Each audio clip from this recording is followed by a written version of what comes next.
Hello guys, എല്ലാവർക്കും പുതിയൊരു വീഡിയോയിലേക്ക് വീണ്ടും സ്വാഗതം. അപ്പോൾ കേരള ബ്ലാസ്റ്റേഴ്സ് അങ്ങനെ പഞ്ചാബ് എഫ് സിക്കെതിരെ ഒരു ഗോളിന് വിജയിച്ചിരിക്കുകയാണ്. അപ്പോൾ എവേ വിൻ, അതുപോലെ ക്ലീൻ ഷീറ്റ്, അങ്ങനെ 3 പോയിൻറ്റ്സ് ലഭിച്ചിരിക്കുകയാണ്. അപ്പോൾ ഹാപ്പിയാണ് ആ കാര്യത്തിൽ. ക്ലീൻ ഷീറ്റ് ഉണ്ട്, എവേ വിന്നാണ്. അങ്ങനെ 20 പോയിൻറ്റോടെ നമ്മൾ രണ്ടാം സ്ഥാനത്ത്. ഗോവയുടെ ഒപ്പം ഗോവയ്ക്ക് 20 പോയിൻ്റാണ്. പക്ഷേ അവർ 8 മത്സരം, നമ്മൾ 10 മത്സരം കളിച്ചു എങ്കിൽ നമുക്ക് വിജയം കരസ്ഥമാക്കാൻ സാധിച്ചിട്ടുണ്ട്. അപ്പോൾ അത് സന്തോഷം നൽകുന്ന ഒരു കാര്യം തന്നെയാണ്. ഇതിനേക്കാൾ കൂടുതൽ ഗോളുകൾ നമുക്ക് അടിക്കാനുള്ള ചാൻസുകൾ ഉണ്ടായിരുന്നു, എങ്ങനെയാലും ഒരു ഗോളിൽ ഒതുങ്ങിപ്പോയി. അപ്പോൾ ഗോൾ സ്കോർ ചെയ്ത് നമ്മുടെ സ്വന്തം ദിമിത്രിയോസ് ഡാമൻഡോസ് ആണ്. ഈ സീസണിൽ 5ാമത്തെ ഗോളാണ്. ഇപ്പോൾ ഗോൾ സ്കോറിംഗ് പട്ടികയിൽ സെക്കൻഡിലുണ്ട് നമ്മുടെ ദിമിത്രിയോസ് ഡാമൻഡോസ്. 6 ഗോളുമായിട്ട് ഡയാസ് ആണ് മുമ്പിൽ. അപ്പോൾ ഇന്നത്തെ മത്സരത്തെക്കുറിച്ച് പറയുകയാണെങ്കിൽ, അപ്പോൾ 11 വന്നപ്പോൾ 5 മലയാളി താരങ്ങളാണ് ഇന്ന് സ്റ്റാർട്ട് ചെയ്തിട്ടുണ്ടായി നമുക്ക് വേണ്ടി. മിഡ്ഫീൽഡിൽ 4 താരങ്ങൾ നമ്മുടെ മലയാളീസ് ആയിരുന്നു. വിപിൻ മോഹൻ ആൻഡ് അസർ ആയിരുന്നു ഡബിൾ പിവറ്റിൽ കളിച്ചിട്ടുണ്ടായിരുന്നു. അസറിൻ്റെ ആദ്യ സ്റ്റാർട്ടാണ്. ഫുൾ ടൈം 90 മിനിറ്റും താരം കളിച്ചിട്ടുണ്ടായിരുന്നു. ഗുഡ് പെർഫോമൻസ് ആണ് അസറിൻ്റെ ഭാഗത്തുനിന്ന് കണ്ടത്. പിന്നെ അതുപോലെ തന്നെ ലെഫ്റ്റിൽ ഐമന്, റൈറ്റിൽ രാഹുൽ KP ആയിരുന്നു കളിച്ചിട്ടുണ്ടായിരുന്നത്. പിന്നെ അതുപോലെ ഇന്നത്തെ ഒരു ഔട്ട്സ്റ്റാൻഡിംഗ് പെർഫോമൻസ് കാഴ്ച താരം നമ്മുടെ സ്വന്തം വിപിൻ മോഹനാണ്, മലയാളി താരം. ഒരു സൈലൻറ്റ് കില്ലറാണെന്ന് തന്നെ പറയാം. ഇന്നത്തെ ഒരു ഫ്രീ കിക്ക് ഉണ്ടായിരുന്നു. വാർവ തട്ടിയിട്ടാണ് ആ ഫ്രീ കിക്ക് പോകുന്നത്. അതുപോലെ തന്നെ മിഡ്ഫീൽഡിൽ താരം അവിടെ നിയന്ത്രിച്ച് ഒരു ഫുൾ കൺട്രോൾ വിപിൻ മോഹൻ്റെ കയ്യിലായിരുന്നു. നല്ല പെർഫോമൻസ് ആണ്, എവിടെയും എല്ലായിടത്തും ഓടി എത്തുന്നത്. അതുപോലെ തന്നെ ഏറ്റവും കൂടുതൽ ഡിസ്റ്റൻസ് കിലോമീറ്റേഴ്സ് കവർ ചെയ്തുള്ള താരം വിപിനാണ്. ഇങ്ങനെ ഒരു ഔട്ട്സ്റ്റാൻഡിംഗ് പെർഫോമൻസ് ആണ് വിപിൻ്റെ ഭാഗത്ത്. നല്ല ത്രൂ പാസ്, നല്ല ചാൻസ് ഒക്കെ ക്രിയേറ്റ് ചെയ്തിട്ടുണ്ടായിരുന്നു താരം.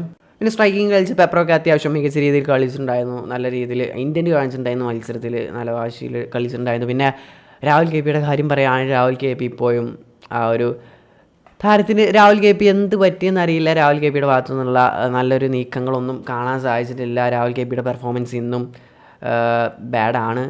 അവസാനം രാഹുൽ KP പരമായിട്ട് വന്ന സൗരവ് മണ്ഡല 10 മിനിറ്റിൽ രാഹുൽ KP അത്രയും നേരം കളിച്ചതിനായിട്ടും കൂടുതൽ ഇൻറ്റൻറ്റ് കാണിക്കാൻ സൗരവ് മണ്ഡലിന് സാധിച്ചു എന്നാണ് എനിക്ക് തോന്നുന്നത്. പിന്നെ ലെഫ്റ്റിൽ കളിച്ച ഐമൻ മികച്ച പ്രകടനമാണ് പുറത്തിട്ടുണ്ടായിരുന്നത്. ഐമൻ ഓരോ മത്സരം കഴിയുമ്പോൾ ഇമ്പ്രൂവ് ആവുന്നുണ്ട്. ഫസ്റ്റ് ഐമൻ്റെ ഒരു ഷോട്ട് ബാളിൽ തട്ടി പോകുന്നുണ്ടായിരുന്നു. നമുക്ക് നിർഭാഗ്യം തന്നെ പറയാം. അസർ ഐമൻ കോംബോ ട്വിങ്സ് ഒരുമിച്ച് കളിക്കുകയാണ്, അതും ISL ആദ്യമായിട്ടാണ്. അപ്പോൾ അവർ തമ്മിലൊരു കോംബോ നല്ല രീതിയിൽ വർക്കൗട്ട് ആയിട്ട് ആദ്യം തന്നെ നല്ലൊരു ചാൻസ് ക്രിയേറ്റ് ചെയ്തിട്ടുണ്ടായിരുന്നു അവർ. അതിൽ ഐമൻ അടിച്ചു, അവരുടെ ഡിഫൻഡറിൻ്റെ കാൽമട്ടി ബാറിലിട്ടിട്ടാണ് പോയത്. നിർഭാഗ്യം എന്ന് തന്നെ പറയാം. അതുപോലെ തന്നെ മറ്റും ചാൻസുകളും ലെസ്കോവിക്കിൻ്റെ ഒക്കെ ഒരു ഹെഡർ, അതൊക്കെ ബാറിലിട്ടി പോകുന്നൊരു കാഴ്ച ഉണ്ടായിരുന്നു. ലെസ്കോവിയൊക്കെ ഡിഫൻസിൽ നല്ല പെർഫോമൻസ് ആണ് കാഴ്ചവെച്ചിട്ടുണ്ടായിരുന്നത്.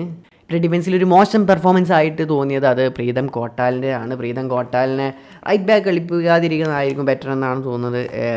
പ്രീതം കോട്ടാൽ റൈറ്റ് ബാക്കിൽ അത്ര ഇതായിട്ട് തോന്നുന്നില്ല. കുറേ മിസ്റ്റേക്സ് ഇന്ന് പ്രീതത്തിൻ്റെ കയ്യിൽ നിന്ന് കാണാൻ സാധിച്ചിട്ടുണ്ടായിരുന്നു. അത്ര ഒരു മികച്ച പ്രകടനമല്ല പ്രീതത്തിൻ്റെ ഭാഗത്തു നിന്ന് കാണേണ്ട, ഒരു ബാഡ് പെർഫോമൻസ് ആണ്. അവർക്ക് ഗോൾ അടിക്കാനുള്ളൊരു അവസരം ഇട്ട് കൊടുത്തിട്ടുണ്ടായിരുന്നു പ്രീതം. എങ്ങനെയാലും നിങ്ങളുടെ അഭിപ്രായം എന്തായാലും കമൻറ്റായി രേഖപ്പെടുത്തുക. എങ്ങനെയാലും ഫൈനലിൽ നമുക്ക് 3 പോയിൻറ്റ്സ് ലഭിച്ചിട്ടുണ്ട്. അപ്പോൾ സന്തോഷമാണ്, നമുക്ക് ആവശ്യമാണ് വിന്ന്. അതുപോലെ ക്ലീൻ ഷീറ്റ് സച്ചിൻ സുരേഷും മികച്ച പ്രകടനമാണ് ഇന്നത്തെ മത്സരത്തിൽ കാഴ്ചവെച്ചിട്ടുണ്ടായിരുന്നത്. പിന്നെ എന്താ ഏറ്റവും എനിക്കൊരു വലിയൊരു ഇതായിട്ട് തോന്നിയത് നമ്മുടെ സബ്സ്റ്റിറ്റ്യൂഷൻസ് നല്ല വൈകിട്ടാണ് വന്നത്. 80-ാം മിനിറ്റ്, 82-ാം മിനിറ്റ്, അങ്ങനെ 85-ാം മിനിറ്റിലേക്കാണ് ദൈസുകിയൊക്കെ വരുന്നത്. അതൊക്കെ കുറച്ച് നേരത്തെ ആക്കിക്കൂടായിരുന്നു എന്ന് തോന്നിയിട്ടുണ്ടായിരുന്നു. കുറേ പ്ലേയേഴ്സ് ടയേർഡ് ആയിട്ടുണ്ടായിരുന്നു. അത് ഒരു ബാഡ് ഇതായിട്ട് തോന്നി. എങ്ങനെയാലും നിങ്ങളുടെ അഭിപ്രായങ്ങളൊക്കെ കമൻറ്റായി രേഖപ്പെടുത്തുക. വീഡിയോ അവസാനിക്കുകയാണ്. നെക്സ്റ്റ് വീഡിയോയിലൂടെ വീണ്ടും കാണാം. അതുവരേക്കും ബൈ.